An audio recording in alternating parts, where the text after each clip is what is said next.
Muy buenas tardes, sean bienvenidos a esta transmisión que les presenta la Universidad Autónoma de Nayarit a través de la Dirección de Comunicación Institucional y Social One en una colaboración de TV One.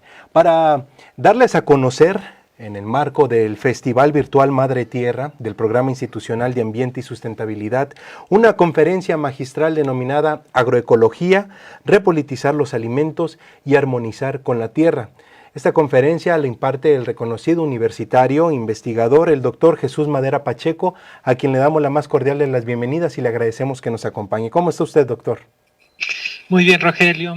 Muchísimas gracias por la invitación. Buenas tardes a todas y a todos.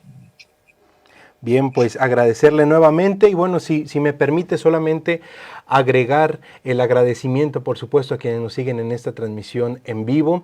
Los invitamos para que nos hagan llegar sus comentarios, sus inquietudes y sobre todo invitarlos para que pongan mucha atención en este interesante tema que les estamos presentando. Como les decía, la agroecología pues es una ciencia, un movimiento social y política y la práctica de su aplicación de conocimiento hacia los sistemas alimenticios pues resulta muy interesante el conocerlo y más en el marco de esta festividad en cuidado hacia la madre tierra, hacia la ecología. Y bueno, a diferencia de la agricultura convencional que solo ve y maneja productos rentables, la agroecología restaura los agroecosistemas pensando en su fertilidad para la generación de alimentos sanos, procura cadenas cortas y justicia en el campo. Y vamos a conocer un poco más de la mano del doctor Jesús Madera Pacheco, pero antes de que inicie, doctor, si me permite, presentar un poco más acerca de su trayectoria, del trabajo que ha realizado aquí en la universidad.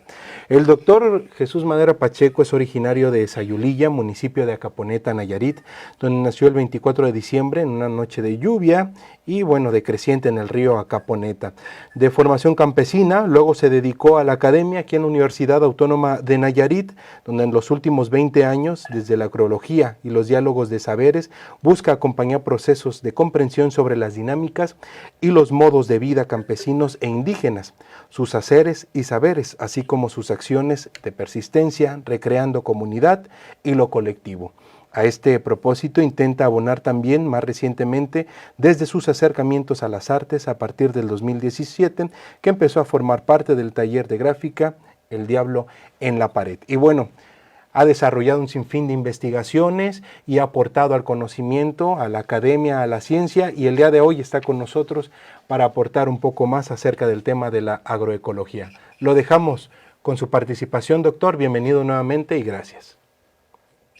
Nuevamente, muchísimas gracias, Rogelio. Bueno, voy a permitirme compartir la pantalla. He preparado una pequeña...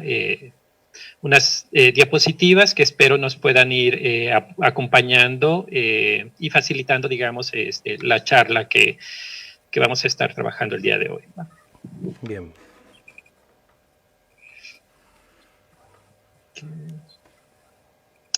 Bueno, creo que ahí está. Me parece que ya se alcanza a ver la pantalla. Bueno, pues quiero iniciar agradeciendo a todos y a todas quienes nos acompañen en la transmisión el día de hoy y de manera especial mi agradecimiento al Programa Institucional de Ambiente y Sustentabilidad de la Universidad Autónoma de Nayarit por la invitación que me hicieron para seguir formando parte de ahora de este segundo Festival Virtual Madre Tierra, que se realiza en el marco del Día Internacional de la Madre Tierra, ¿no? Entonces, bueno, la charla el día de hoy tiene que ver justo con el tema que ya comentaba Rogelio, se ha titulado Agroecología, repolitizar los sistemas alimentarios y armonizar con la tierra. Bueno. Voy a iniciar con esta provocadora imagen tomada de la red, que lo que en una invitación e incitación abierta a mirar la alimentación como un acto responsable, crítico y por tanto político de elección de los alimentos que consumimos. efectivamente lo que ponemos en nuestro plato es más político que lo que publicamos en las redes sociales. ¿Por qué mirar o por qué pensar la alimentación como un acto político, ¿no? ¿Y a qué nos referimos cuando hablamos de agroecología? Bueno, para esto les voy a contar, para quienes no me conocen,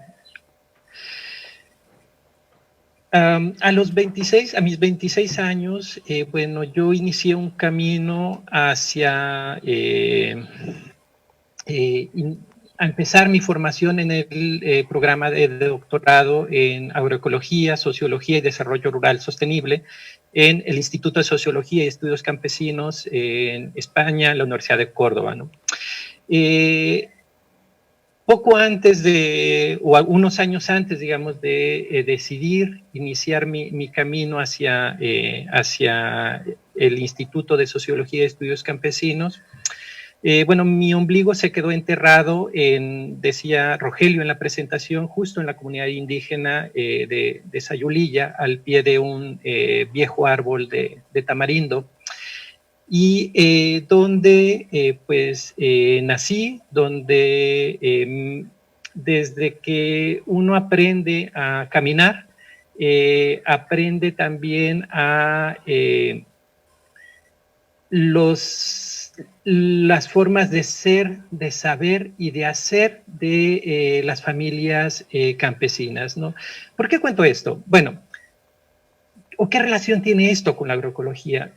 El tema viene a que justo cuando yo llego al doctorado, descubrí que aquello que hacíamos en mi familia y en muchas otras familias campesinas que yo conocía y que me había tocado ir acompañando, digamos, a lo largo de mis pocos años en ese entonces, pues era agroecología, se llamaba agroecología. Entonces, ¿qué es la agroecología? Descubrí en ese entonces que la agroecología pues no es más que una palabra técnico-científica para, en los marcos de la oficialidad de las ciencias, diría mi querido maestro y amigo Eduardo Sevilla,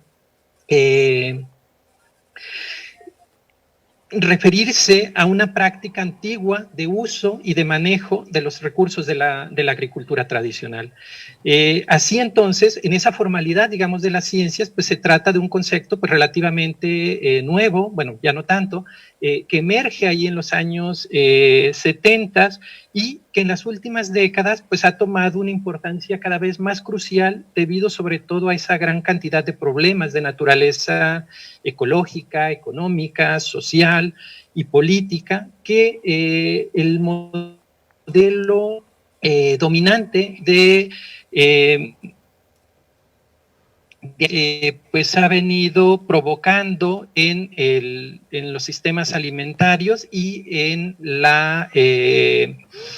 por este carácter utilitario, depredador del medio ambiente y de la tierra, ¿no? En ese sentido, entonces, como también diría mi querido y gran Eduardo Sevilla, entonces es más propio o sería más propio hablar de un redescubrimiento de la agroecología o de una formulación letrada de aquellos conocimientos de transmisión y de conservación oral que venían atesorándose y que venían perviviendo en las culturas indígenas y campesinas, ¿no? También en ese entonces, allá me fui a enterar justo los orígenes de la agroecología, pues estaban no solamente en esto que se hacía, digamos, acá, sino que además los empiezan a retomar a partir de las experiencias y de recuperar estos saberes también de campesinado, digamos, en México y en otras partes de Latinoamérica, ¿no? En esta idea es algo que me parece y que me gustaría rescatar como para ir iniciando.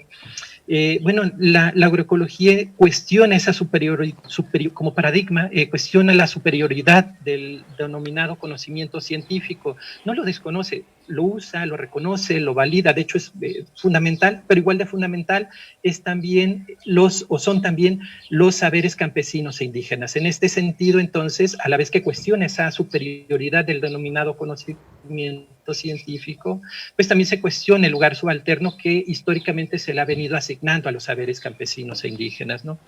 Desde la agroecología, entonces, estamos hablando de un marco de transdisciplinaridad y de diálogo de saberes que reconoce y valida estos, ¿no? La agroecología, entonces, bueno, surge de esa interacción positiva que se da entre las propias comunidades rurales e indígenas y disciplinas tanto provenientes de las ciencias sociales como de las ciencias naturales, pero también y especialmente de esas acciones colectivas que se vienen dando desde los propios movimientos sociales, ¿no?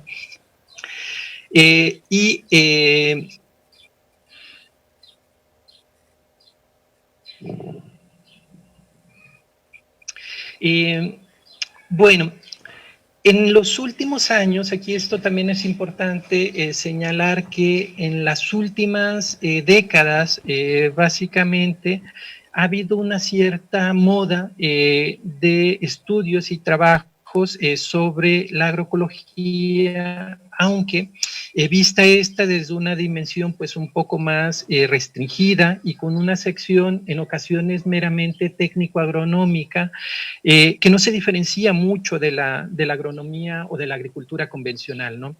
En la agroecología, en esta dimensión, sin embargo, más amplia, la agroecología política, que es desde quienes nos formamos en torno al Instituto de Sociología y Estudios Campesinos y en torno a la escuela dinamizada y formada por, entre otros, por Eduardo Sevilla,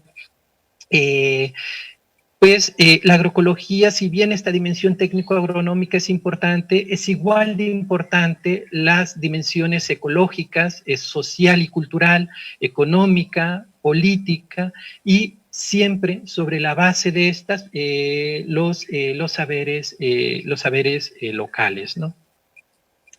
Es importante pensar que cuando hablamos también de agroecología, no podemos pensar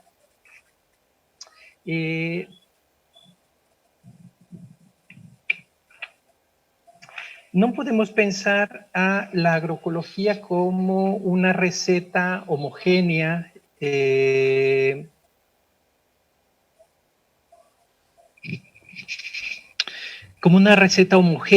como algo dado, sino que más que hablar de agroecología, sería más preciso o más pertinente hablar de agroecologías en plural. En este sentido, las agroecologías son local y culturalmente situadas, son múltiples y son heterogéneas. Y avances importantísimos, además que ha tenido, si de por sí, cuando yo inicié a formarme, digamos, en la agroecología, a la fecha, pues avances importantísimos tienen que ver en esta idea también de pensar esa heterogeneidad, esa multiplicidad de las agroecologías, es que no podemos hablar... la agroecología al mismo tiempo es ciencia, es práctica, es movimiento, son políticas públicas, son movimientos sociales, son creatividad, son procesos colectivos, son procesos educativos y particularmente o especialmente también son libertades. Libertad de decisión, libertad de violencias, libertad de racismos, libertad de dominaciones, libertad de invisibilizaciones. Invisibilización, por ejemplo, del papel de las mujeres en torno a la agroecología, pero también de no seguir invisibilizando pues esos saberes locales, tradicionales, esas violencias que existen, ¿no? Entonces, en ese sentido también las agroecologías si bien tienen que ver con los sistemas alimentarios, con esta forma particular de convivir, de relacionarse con la naturaleza, no se reducen también a eso. Es decir, desde las ciudades hacemos agroecología. Cuando tomamos decisiones en torno a qué consumir, a quién comprar, a quién no, cuando tomamos decisiones, cuando estamos socializando con los otros, con las otras, estamos haciendo agroecología en realidad, estamos construyendo todo este entramado que al final, digamos, está ahí en estas formas de situarnos y de pensar, ¿no? Desde la agroecología. Bueno,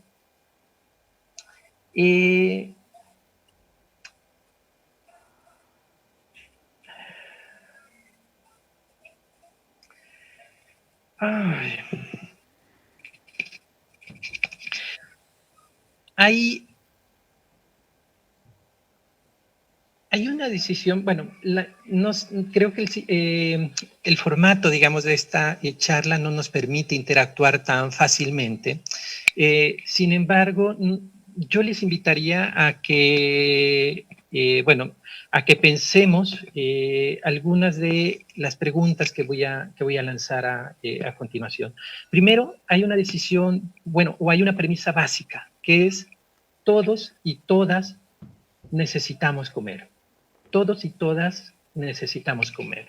Ahora, las preguntas son, ¿qué comemos cotidianamente? ¿Qué comimos hoy? ¿Qué comimos ayer? ¿Qué acostumbramos comer? De eso que comemos, ¿de dónde viene lo que comemos?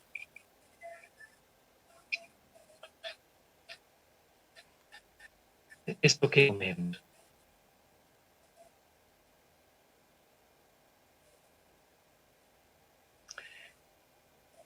Todos y todas, decía, necesitamos comer. Sin embargo, el modelo agroalimentario dominante pues no se ha preocupado hasta ahora por cuestionar de dónde vienen ni qué características tienen esos alimentos que nosotros consumimos o tienen y cómo los producen. Sin embargo, es necesario ponerle nombre y ponerle rostro a ese sistema agroalimentario. Es decir, es importante saber también qué estamos consumiendo.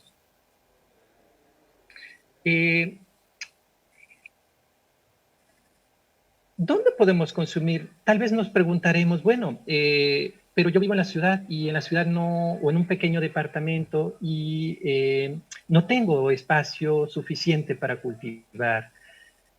Otra premisa básica, además de que todas y todos necesitamos consumir, también es que todas y todos podemos producir lo que consumimos. Todas y todos podemos producir algún tipo de alimentos.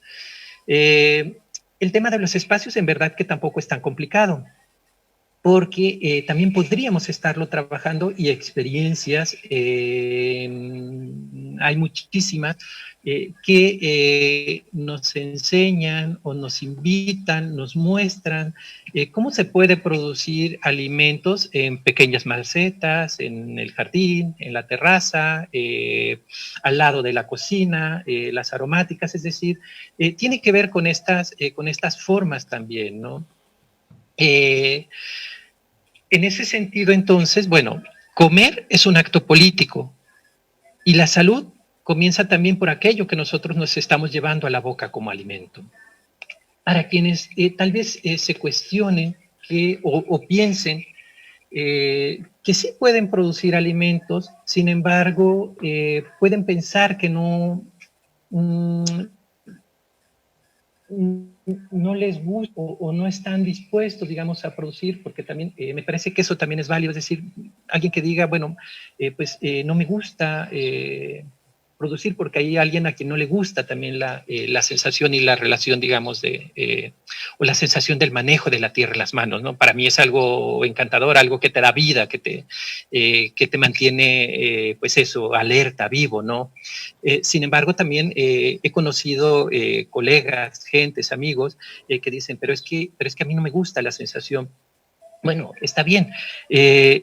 igual no es necesario que podamos, o aunque sepas producir, no es necesario que lo hagas, pero sin embargo, sí puedes decidir a quién consumir.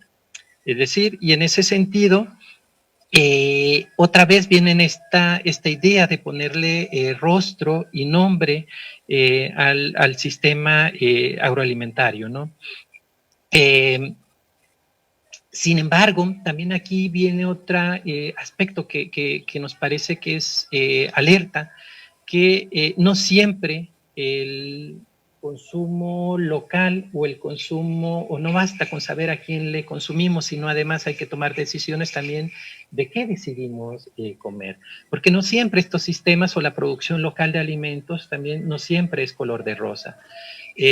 Para muestra, baste señalar, bueno, estas imágenes. Las tres son imágenes de campos de cultivo de uno de los municipios en el estado de Nayarit más dinámicos en el sector agrícola, ¿no? El municipio de Santiago Ixcuintla, ¿no? La primera imagen, o la imagen que está en el margen superior izquierdo, bueno, es una imagen tomada de la red de un político local, no voy a decir nombres, porque además no es la intención, que muestra orgulloso el atardecer en los campos de Santiago Ixcuintla. Y la verdad es que la imagen es preciosa, es decir, el atardecer es precioso, efectivamente, y pareciera que no pasa nada. Sin embargo, también hay una dimensión ahí detrás que si nos detenemos a observar la fotografía, podemos apreciarla. Es un campo, no sé si se alcanza a percibir a través de la pantalla, pero la fotografía refleja un campo de cultivo de maíz. En Santiago Ixcuintla, en 2010, con el apoyo del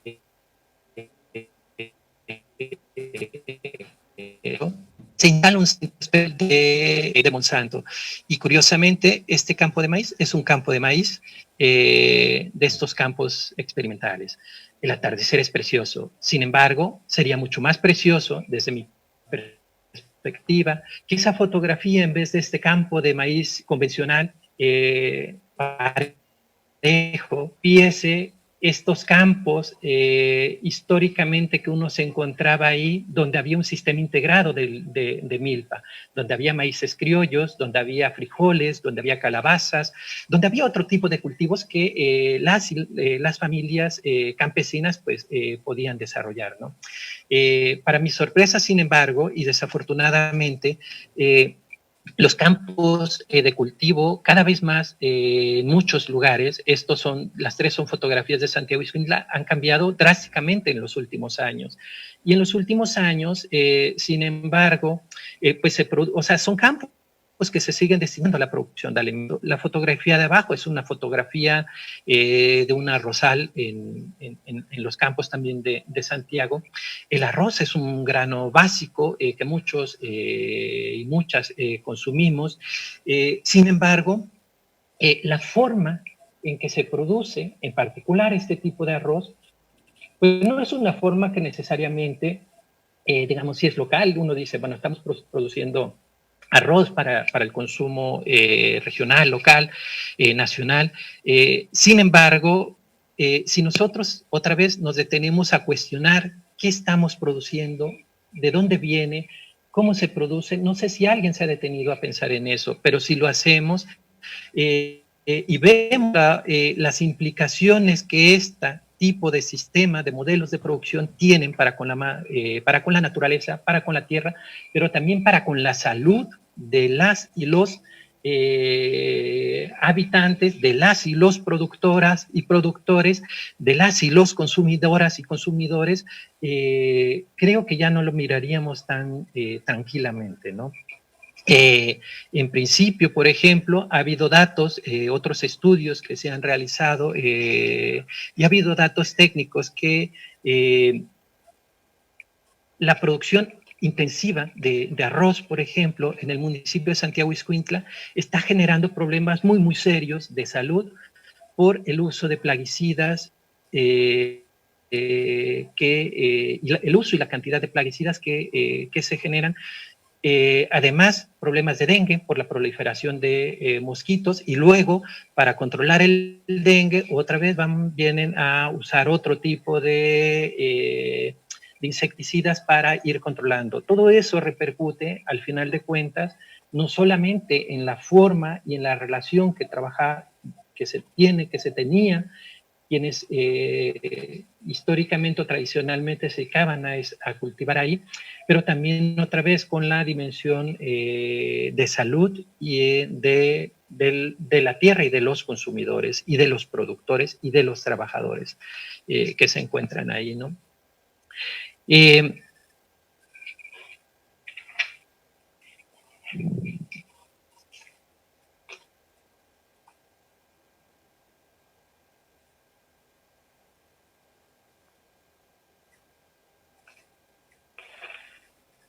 Ok, vamos a pasar ahora.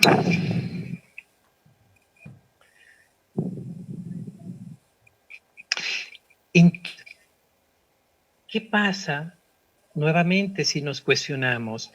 De lo que se trata no es, digamos, de producir alimentos o de consumir alimentos que sean locales también, sino de ser críticos, de ser reflexivos, de que esa decisión que nosotros otra vez tomamos al momento de consumir algún tipo de alimentos o de comprarle a alguien, también estamos pues eso, constituyendo la alimentación en un acto político.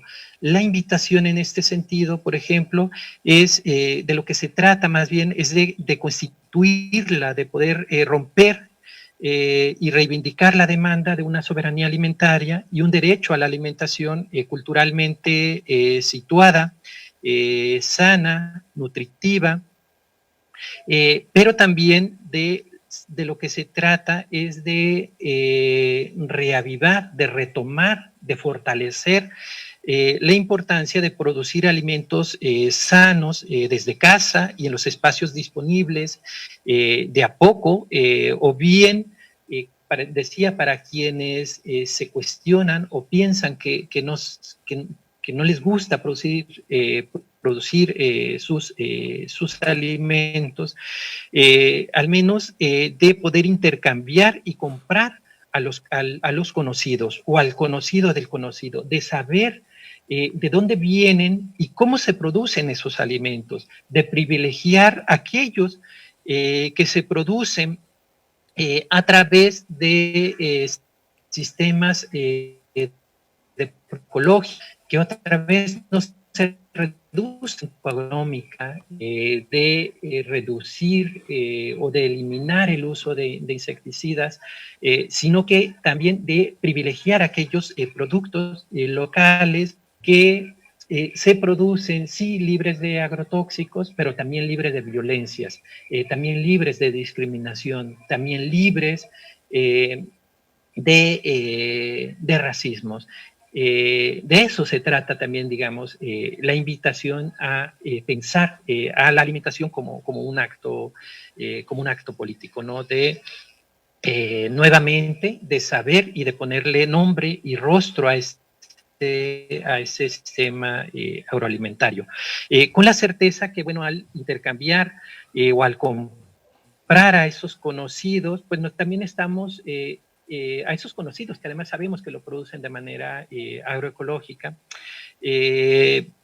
También estamos dinamizando las redes cortas y las economías locales, promoviendo además que surjan muchas otras redes de producción y de consumo a través de redes de solidaridad, de intercambios directos, que nos permitan pues ir tejiendo cada vez más fino esta relación también campo-ciudad, esta relación de intercambios pues más horizontales, ¿no?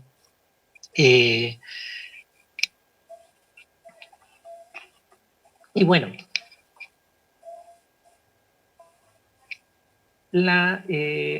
voy a regresar un poco aquí.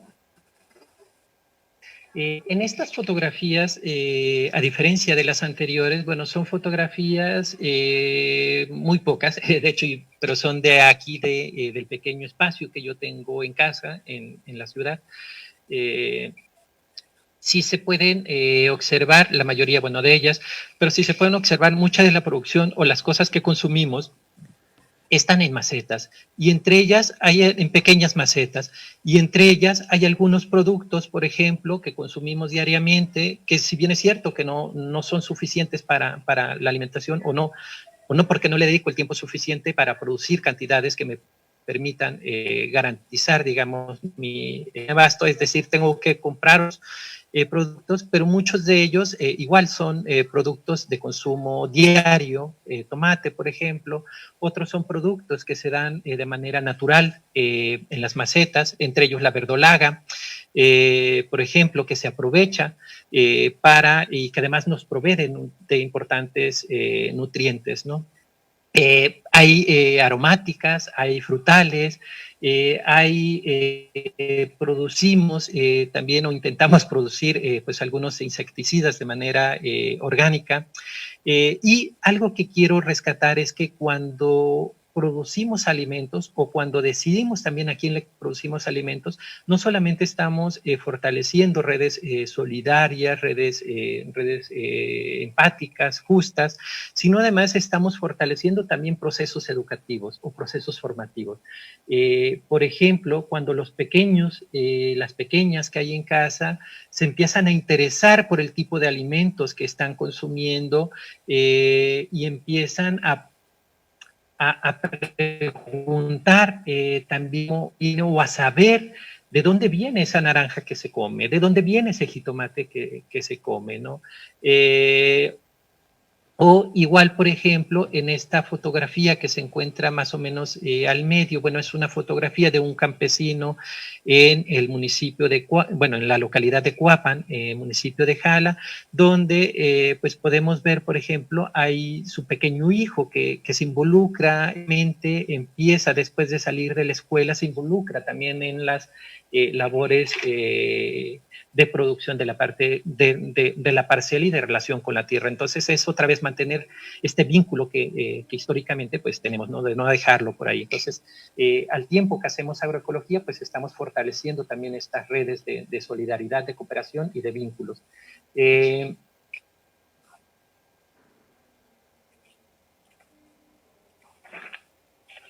Bueno.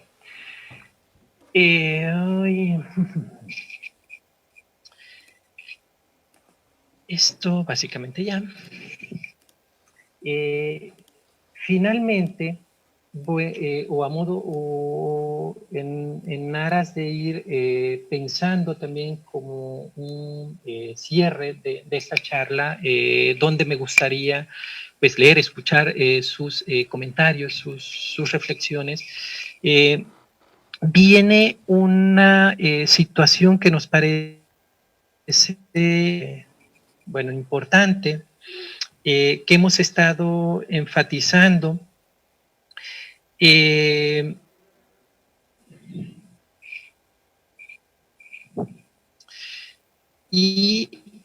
Tiene que ver con estos procesos de reivindicar y de legitimar el derecho a la soberanía alimentaria apoyado en la agroecología política o en las agroecologías políticas que,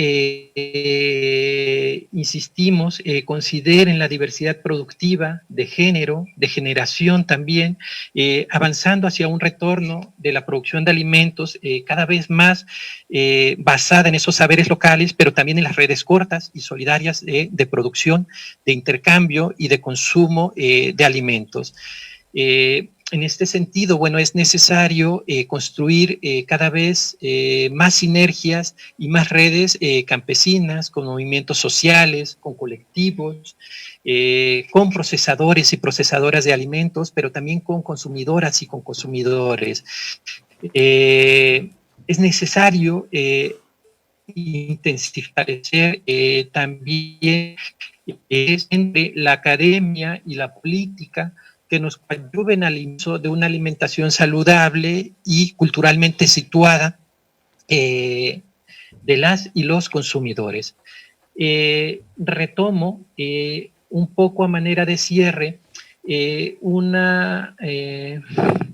fragmento del texto de Marta Soler y David Pérez Neira, que me parece nos ayuda a dar forma, digamos, también a este propósito de la charla y del festival, del tema que nos invita, el Festival Virtual por la Madre Tierra, que es, nos proponen Marta y Has, que cuando colocamos en el centro de nuestras vidas el alimentarnos cuidadosamente, en armonía con la naturaleza, cuidando la tierra y los animales que nos alimentan, estamos generando a su vez un proceso que nos lleva hacia la construcción de otros pactos sociopolíticos y económicos de equidad que cuestionan las estructuras de poder establecidas en torno a lo alimentario. Cuando hacemos esto, estamos avanzando cada vez más a la recampesinización de los modelos de producción de alimentos. Y si me lo permiten, me gustaría cerrar con un fragmento de un poema de otro amigo también español, Ángel Calle, que el año pasado, justo en el entorno de pandemia, bueno, lo escribió y nos autorizó para el Festival Virtual también de la Madre Tierra del año pasado. Y el fragmento, pues básicamente lo que me gustaría es dice: ojalá nos contagiemos de un virus solidario, de esos que se curan en libertad, para que el planeta no nos tosa y nos siga aguantando un poquito más. Muchísimas gracias y espero que podamos construir un intercambio de reflexiones más colectivas en este momento. Muchísimas gracias. Muchas gracias a usted, doctor Jesús Madera, por esta interesante participación, este interesante tema que nos ha compartido en este Festival Virtual Madre Tierra que presenta a la Universidad Autónoma de Nayarit a través del Programa Institucional de Ambiente y Sustentabilidad. Nos hacían un comentario muy interesante a través de esta transmisión en vivo. Dice: concuerdo con lo que comenta sobre el paisaje de monocultivo. Pareciera que constantemente y de muchas formas nos hacen pensar que es bonito el paisaje homogéneo, cuadrado, con poca o nula diversidad, una de las herramientas del sistema capitalista. Así dice Lucero Vázquez, por supuesto, una de las organizadoras. ¿Qué le puede decir a esto, doctor? Y bueno, abonando la importancia que en una proyección como esta y que la universidad lleve a cabo estos temas, ¿no? Que se puntualicen y que se toquen para generar conciencia en toda la sociedad y la comunidad universitaria. Sí, mira, justo es básicamente eso lo que decía. Bueno, históricamente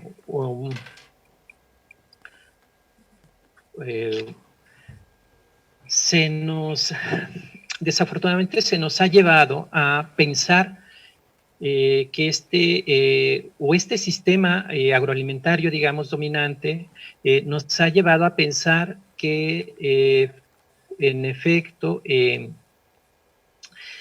que no importa de dónde venga lo que consumimos, es decir, que lo que importa es que consumamos, ¿no? Y bajo este discurso o este falso discurso también en ocasiones de una de producir cada vez más alimentos, pues nos han vendido esta idea también de un sistema y un modelo de producción agroalimentaria cosificador, intensivo en el uso de paquetes tecnológicos, de insecticidas, y en ese sentido también de una homogeneización del paisaje, de pensar que se ven bonitos los campos con un Verdes. solo tipo de cultivo, todos parejitos, a diferencia de justo los planteamientos de los que emerge la agroecología, ¿no? Que son esas formas históricamente tradicionales que han sido menospreciadas desafortunadamente desde el ámbito gubernamental, desde el ámbito académico también muchas veces, incluso de las escuelas de agroenseñaba es una agronomía convencional. Recientemente también emergen, digamos, estas escuelas de agroecología, ¿no? Eh, pero históricamente nos ha querido acostumbrar también a que la diversidad es mala. Sin embargo, la diversidad es lo que nos permite también, digamos, vivir. Es la diversidad, es esa forma también en que históricamente nuestras, o las familias campesinas e indígenas aún hoy siguen trabajando, ¿no? Es decir, donde incluso uno cultiva el sistema milpa, por ejemplo, que es como el más clásico, ¿no? Que no se puede pensar el maíz disociado o sin la consideración, por ejemplo, del cultivo de frijol, de calabaza, de los quelites que se producen ahí, que sirven para el consumo humano, pero también para el consumo animal, de las verdolagas que se dan, por ejemplo, en el sistema milpa. Es decir, nos han querido hacer pensar también que estas formas de producción son arcaicas, son atrasadas, son poco reconocidas y desde el ámbito pues eso, político gubernamental se ha privilegiado un sistema agroalimentario que homogeniza, que intensifica también las formas de producción, pero que también, y eso es importante señalarlo, y no siempre se cuestiona, pues también que eso está generando problemas de salud muy serios, que está generando problemas de depredación del medio ambiente también muy, muy serios, que está generando otras dinámicas, que está generando una salida también de muchas familias que estaban allí ancladas al campo. Y es decir, también es eso es importante poderlo señalar, ¿no? Puntualizar. Le agradecemos mucho, doctor Jesús Madera Pacheco, por esta proyección académica, por compartirnos este conocimiento en un interesante tema, la agroecología, repolitizar los alimentos y armonizar con la tierra. Y bueno, invitarlos para que continúen muy al pendiente de las actividades que se están desarrollando en este marco del Festival Virtual Madre Tierra. Doctor Jesús Madera, ¿algo más que le gustaría a usted agregar? Bueno, sí, muy, muy rápido también, no sé si haya tiempo, pero sí un poco muy rápido. Pues otra vez no está, pues invitación a repensar también lo que estamos consumiendo, Consumiendo. repensar también esta invitación a relacionarnos entre nosotras, entre nosotros, pero también de relacionarnos con el medio ambiente, con la tierra, ¿no? Es decir, regresar a estas ideas o estos planteamientos de las agriculturas tradicionales, campesinas e indígenas, de pensarnos en un proceso de coevolución hombre-naturaleza, ¿no? Es decir, de pensar que también, así como nosotros modificamos el medio ambiente, pues el medio ambiente nos termina modificando o nos modifica también a nosotros, para bien y para mal. Ya lo decía, es decir, si privilegiamos un sistema agroalimentario intensivo, pues nos va a modificar, porque nos va a modificar cuestiones de salud, nos va a modificar cuestiones de hábitos, nos va a modificar todo. Si privilegiamos el otro sistema más horizontal, más respetuoso con el medio ambiente, más directo, más justo, más solidario, más empático, pues también nos está modificando, ¿no? Entonces, es un poco, digamos, esa invitación, ¿no? Claro. Y pensar, por ejemplo, que esta agroecología o esta producción de alimentos desde la agroecología, incluso invitarlos una vez que ya detectan incluso qué consumimos o qué me gusta consumir, y empezar a probar si yo puedo empezar a cultivar en una macetita. Por ejemplo, somos nayaritas o vivimos en Nayarit y creo que difícilmente nos podemos pensar en Nayarit sin alguien que no consuma mariscos, por ejemplo, y para los mariscos pues son fundamentales el aguachile, es decir, al menos una planta de chile podemos tener en una maceta que nos permite estar, pues eso, conviviendo y aprendiendo también cómo se trabaja, ¿no? Y cuando nos atrevemos a hacerlo esto en pequeños espacios, en los baldíos, en las calles, por ejemplo, un frutal sobre las calles, en los parques, cuando lo hacemos, estamos contribuyendo no solamente a producir alimentos, estamos contribuyendo también a producir salud, estamos contribuyendo a producir bienestar. Imaginen lo relajante que es tener un árbol donde te llega, no solamente tú puedes cortar tu alimento, sino que además tienes sombra, tienes un clima que es súper privilegiado, tienes cantos, tienes sonidos, tienes permanentemente, digamos, pues todos estos otros beneficios que a veces no los vemos y que sin embargo están ahí. Y que particularmente en este periodo de pandemia que nos obligó a estar encerrados en casa, pues cada vez se hacen más necesarios. Aprovechar los recursos que tenemos, ¿no? Y contribuir a cuidar nuestro alrededor, esas propias riquezas, cuidando pues nuestro bienestar, nuestra salud, ¿no? Sobre todo. Así es. Pues le agradezco muchísimas mucho, gracias, doctor Rogelio. Jesús. Estamos para servirle y bueno, a nombre del Programa Institucional de Ambiente y Sustentabilidad del Festival Virtual Madre Tierra, agradecer por su amable participación con este interesante tema y agradecer por supuesto a quienes nos acompañaron en esta transmisión totalmente en vivo en una colaboración de TV One. Agradecer a todo el equipo de producción que hace posible llevar a usted esta transmisión totalmente en vivo por la página oficial de la Universidad Autónoma de Nayarit. Invitarlos para que estén muy al pendiente de próximas producciones que se estarán llevando a cabo. Saludos.